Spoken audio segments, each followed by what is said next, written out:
Jasmine Solano. Okay, what's up? Hello, Kingston to LA. How are you? Last time we saw you was the second installment of Electric Punanny here in LA. What's new since then? So since 2015, Mellow X, who's my partner in Electric Punanny, and I have done a lot of cool things. We did Armory Week in New York, and we had an exhibit at the Sean Kelly Gallery with live multimedia, palm trees, dancers from Flatbush. We had a jerk chicken chef outside cooking in the grill. It was freezing outside, but huge line for this jerk chicken. And then we did a series of Heineken events, their green room events. We did one in Philly and one in New York. And we've been working on a lot of original stuff, a lot of original content. And we are planning, our world takeover, as we're planning every single year. Right. But I think what's cool is that, someone who was an acquaintance and became a friend, Norman Myers, he was the first one to really see Electric Punanny happening internationally, coming out of New York and Brooklyn, and he had this vision of bringing it to Los Angeles and doing it right. And he worked and ran New Soul magazine at the time. This was, last year, 2015. And so he brought us out here in June as well as October. And before that, I had produced one Electric Punanny event here in Los Angeles, which was awesome. But it wasn't as official as Norman made it. Mm-hmm. And his vision was to have us come out like 3 times a year and just do like a massive bashment rave in LA. And he really believed that we could achieve the same scene in LA that we had so naturally in New York, which is, a whole mix of people, whether it's reggae lovers, Rastas, Caribbean people, hipsters, just bringing a lot of different people together to appreciate dancehall and all of its hybrid influences and creations. And since Norman passed early this year, as we were planning the next Electric Punanny party, that was really sad. And Kenya and I talked a lot after that. He was like, we want to continue Norman's vision in throwing an Electric Punanny party and do it in his honor. And I was like, of course, like when, how, sign me up. Let's continue his vision. Let's honor him, and let's just keep going in the spirit of Norman. Mm-hmm. Where are you from originally? So originally from Philly. Went to school in Boston, then moved to New York City. My dad is actually from Indonesia, and my mom is Russian American, and Mello is Jamaican through and through, but born and raised in Flatbush, Brooklyn. How did you fall into the culture, the genre of dancehall reggae? I sometimes make a joke with one of my best friends, Miss Nix, who's Jamaican. And we just make up a story that her parents left me in a basket in Jamaica as an orphan, and somebody picked me up because, it's an interesting relationship that I have with reggae and dancehall.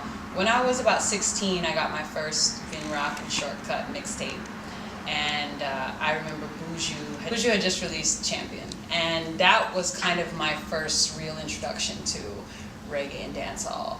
But what happened was when I was working at the radio station in Boston when I was going to school, we had 25 different genres of music, of shows that were playing every week. And so we all became kind of connoisseurs of every single genre. And the reggae show, Rockers, for anyone who's from Boston or New England and listened to 88.9 WERS, they know that the Rockers show was everything. Every week you had Capleton and Damian Marley coming in, and Sham, and Lady Saw was there at least 5 times a year. It was very regular to just have all these artists around and feature their music every single week. And I think that's when I really, really fell hard for reggae and dancehall. And then over the years, it's just become like a marriage. I'm fully invested in the history of reggae, of ska, the evolution into dancehall, even like the gully crazy mainstream dancehall that occurs now. I love. So I've just been obsessed for a long time. I wanted to ask you, do you like to dance? Oh my God. Have you seen Love me it. at Electric Punanny? Right? Yeah, I mean, I used to like dance. I grew up doing ballet and tap, and then when I was a teenager, I was in like a hip hop dance squad, and I joined a breakdancing crew and was trying to learn how to break dance. And I was always choreographing dances. Every talent show, every year, I would gather, the whole crew and be choreographing dances. So yeah, dancing is a huge part of my happiness, expression, art.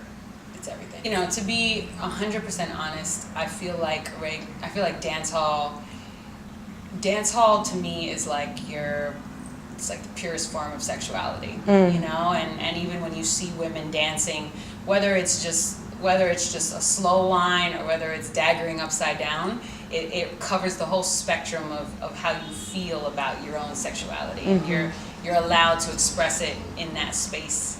And I think that because I'm a pretty, I wouldn't say conservative, but I can be called a grandma at times, and I think that dancehall was, and I'm always business minded and always talking to people about business, and I think that reggae and dancehall is my space to just completely let my guard down and just be 100% free.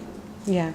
And as a woman, in a male-dominated industry, how did you come up, as a woman? What were the struggles or whatever you face? For sure. What I often tell people is that I was always a tomboy. I was always competing with the guys. I was always friends with the guys. I've always had a lot of guy friends. And so especially when I got thrown more into the hip-hop world about 5-6 years ago, to me it was nothing new, and I think it was easy for me to still gain respect in that world, have conversations with people, do my art, do my craft. But I know also what really goes down behind the scenes too, and I'm often talking to women about how they need to carry themselves in order to exist in this world and make changes within it.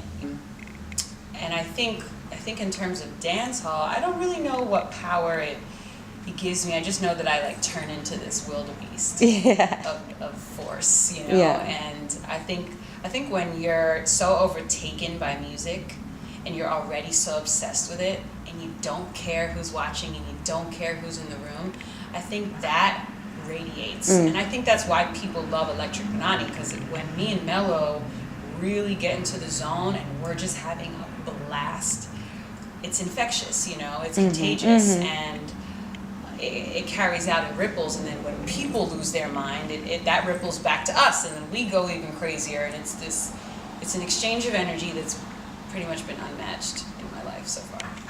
That's awesome. Where did you and Mello X meet?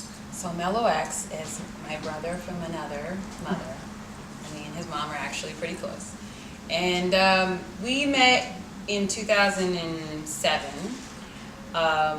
I was DJing, he was DJing in New York City. I was hosting parties, and I think people would book us on the same lineup just because we were downtown cool DJs. And I think he remembers better than me. I don't remember ever not being friends with him. I don't know when we even started being friends. I think we just always clicked very quickly, musically, friendship-wise, spiritually. And then in early 2008, he came to me and he was like, I want to do a party that's dance hall and electro. And this was before Major Lazer was even out. And he's like, I know you know the dance hall. And I'm like, yeah, I'm down, let's do it. And April 2008, we had our first party, and we're like, what are we gonna call it? And at first, I think I said Electro Poom Poom, and I was like, Electric Punanny. And that was it. It was a wrap. And 8 years later, here we are. What can we look forward to next? You're going to be hearing original music from us again. We flirted with some original tracks in 2014, 2015. Definitely some more of that coming out this year. And we're doing Essence Fest in New Orleans in July, and a couple other big things this summer that are panning out. So just follow Instagram, Twitter. all the socials. All the Electric social. Punanny. People are like, well, how do you spell Punanny? And I always say, who? Nanny, like a nanny. Watch your kids. In terms of spelling, just spelling it. Right, right. Very nice. Do you have anything else for us? I think, a conversation I have with certain people who are in the reggae scene or from Jamaica, reggae and dancehall is like a delicate topic. It's like a delicate flower. And that's because the pride in Jamaica is strong, as it should be, for reggae music and dancehall. So I'm always really grateful anywhere that we're able to go and do our thing and express our love for reggae, dancehall, and Afro pop and UK grime and Nigerian house, and the fact that people allow us to be this free and to be a hybrid of sounds, and they come out and they support and they're down for the movement, that really means a lot to me. And so I just want to say big up to everyone in LA, and especially Kingston to LA. You guys have been supporting us since day one. And all of that goes to heart, because it's a tight scene, it's not bubblegum pop music. It has history, it has roots, and it has culture mixed in with it. So I'm very thankful for anyone that's felt something from either music we put out, a mix we put out, interview we put out, or come to the shows. And I definitely speak on Melo's behalf when I say this too. So thank you, big up, and we'll see you at a party in a city near you.